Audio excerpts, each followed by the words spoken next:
Refusal to leave the home that she and her husband occupied for many years, coupled with the fact that neighbors report seeing a bobbing light and hearing strange sounds coming from nearby Murdock swamp, have lent credence to the theory that the swamp is haunted with the ghost of the vanished millionaire, Alec Fraser. Who ever dreamed up that old wives' tale? Oh, do you think it's an old wives' tale, Vesta? Of course I do.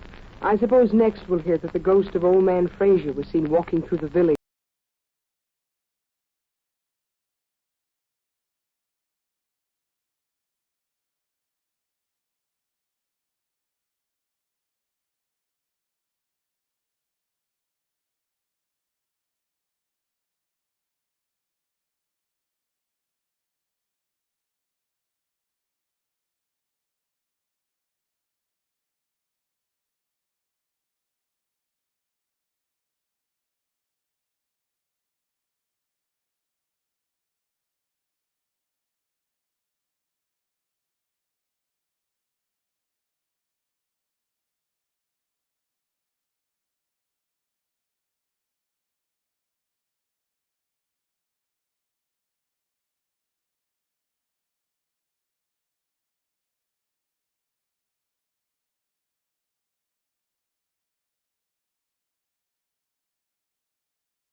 Here you may.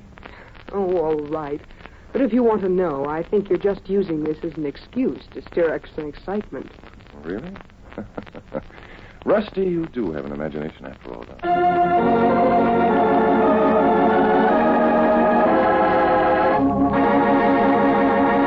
In a moment, we'll return for the second act of Danger, Dr. Danfield, but first...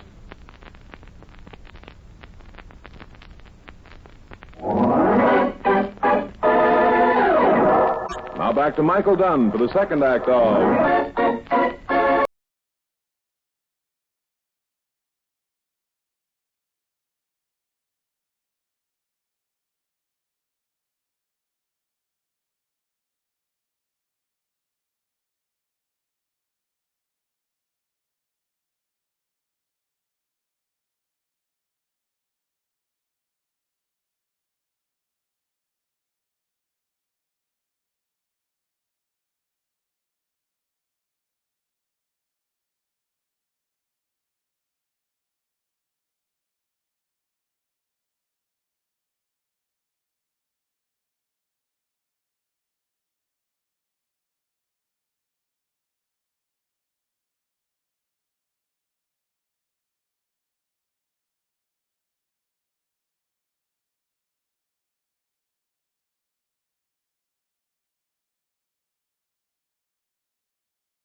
We'll be going, Rusty. Thank you for the time and information you've given us, Mrs. Fraser. It's been most enlightening. I hope you're not too disappointed. No, not at all, not at all. As a matter of fact, I shall incorporate the things you've told me in my next lecture.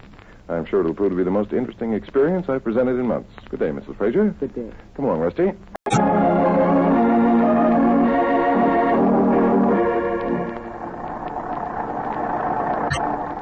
Well, do you think you got away with it? Got away with what, Rusty? With convincing Mrs. Fraser that you believed those stories she told you. Oh, didn't you believe them? Of course not. And neither did you. Afraid of the fog. Selling the pearls for sentimental reasons. Nuts. Strange, isn't it? She's afraid of something. I wonder what it can be. Well, whatever it is, it's outside the house. And it isn't fog. And if she really wants to get rid of the pearls, why doesn't she sell the string intact? There's dozens of collectors who would pay a fabulous price to possess the famous Fraser necklace. Maybe she thinks she'd make more money selling them piecemeal. No. That's not the answer. She's selling those pearls one at a time for a reason. And the more I think about it, the more mystified I become. I don't like to think about it. There's something plenty wrong with this whole deal. Yes, I believe there is, Rusty. What is Mrs. Fraser afraid of outside the house? Why is she selling the pearls one by one? Well, maybe we'll find the answer in Murdock Swamp. In the swamp? Don't tell me that now you believe that story about the dancing light. Oh, yes, Rusty. I believe every word of it. As a matter of fact, Rusty, tonight, you and I are going down to the swamp and try to learn the connection between the dancing light and Mrs. Fraser's strange phobia.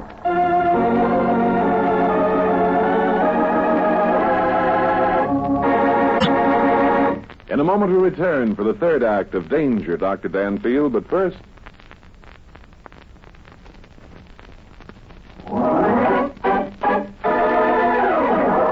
Now back to Michael Dunn for the third act of Danger, Dr. Danfield.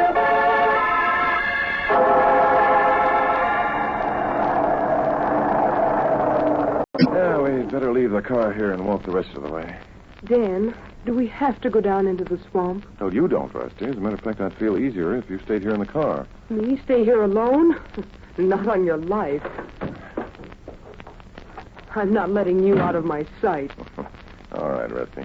Here, wait till I check everything now. See, flashlight, revolver. Revolver? What do you want a revolver for? Just in case we meet a ghost. Come on. Sometimes I think I'm crazy working for you, Dan Oh, Danfield. really? I thought you liked it. Did you? Yes. Well, I do. Thank you, Rusty. Yeah, that black patch beyond the open field is Murdock Swamp. I wish it weren't quite so dark. Everything looks like a black patch to me. Careful now. We'll cut across the field and wait at the edge of the swamp until we see that dancing light. Come on, let's go. You really think we'll see a dancing light? Oh, yes. If not tonight, then some other night. Some other night? You mean... Oh! What's the matter? Nothing. I just stubbed my toe. If you'd use that flashlight you brought along. Sorry, Rusty. We'll use the light only in an emergency. Dan, listen. Yes, I hear it. It's a howling dog. Well, it adds atmosphere, doesn't it? I'll say it does. It also adds goose pimples. That howling dog seems to come from over near that lone pine. I thought dogs only howled at the moon. On the contrary, my dear, they howl at a lot of things. Oh, Dan, that was a shot. It certainly was, and apparently was directed at the dog. Well, things are beginning to happen, aren't they? Why would anyone want to shoot a poor dog? Well, perhaps the dog found something, Rusty. See, look there. I see it. It's the dancing light. Yes, that's the light, all right. Yeah, it's gone. No. There it is again, dancing just above the swamp grass. Come on. Where are we going? We've got to find out what that light is. What? Do we really care? Wouldn't it be better to go back to the hotel and guess? Your chance, you. Oh, Dan! Rusty, where are you? Down here, Dan. Help me. I fell into a hole that's filled with water. You fell into the swamp. Here.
Thank you.